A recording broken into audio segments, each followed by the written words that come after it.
Senator Antic, you have some questions? Thank you, Chair. I do. I'd just like to turn to a couple of operational matters, if I could.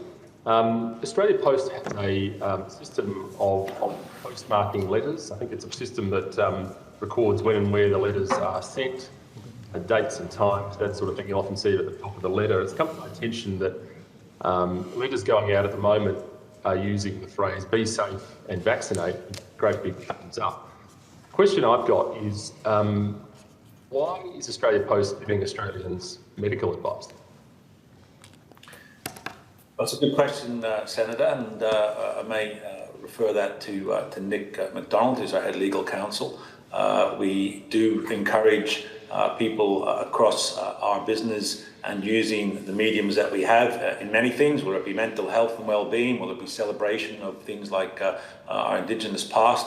But I will refer that question to Nick MacDonald, our head legal counsel. Nick? Thank you, Paul. My name is Nick MacDonald. I'm General Counsel and Corporate Secretary of Australia Post. So thank you for your question, Senator. I am aware of that postmark, and it is certainly not something that constitutes medical advice on the part of Australia Post. What it does is it encourages people to consider vaccination in a way that we consider is consistent with public health messaging and messages from other organisations. Well, I'm sorry to be glib about this, but you say it's not medical advice, but you're telling people to go and vaccinate. How could it be anything other than medical advice?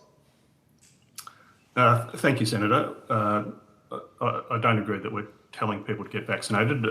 What we're doing is promoting vaccination as a means of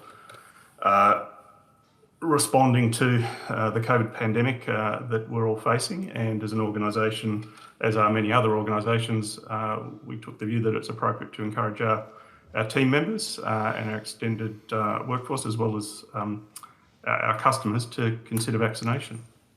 But I don't agree that it's medical advice. You don't agree that telling people to take a medical procedure is medical advice?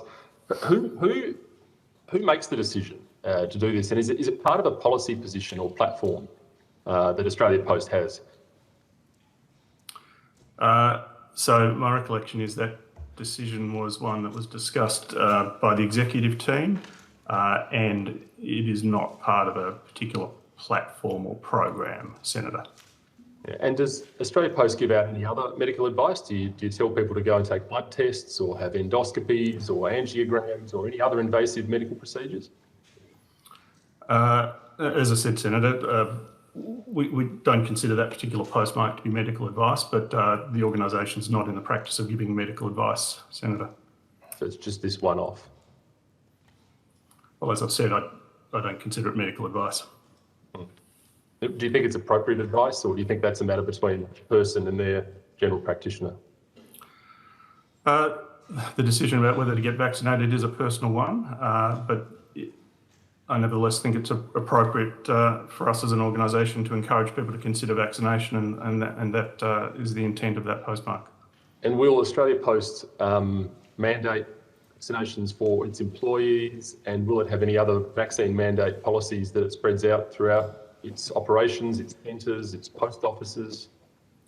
Thank you, Senator. Like many other organisations, we're considering matters of policy around vaccination across our team members, and we've got an extended workforce, as others have mentioned, in terms of contractors and licensees. So those are matters of live consideration for us as an organisation, as they are for other organisations. We're also subject to various state and territory-based requirements and restrictions, and obviously we work within those as we're required to do so. Thank you. That's all from me, Chair.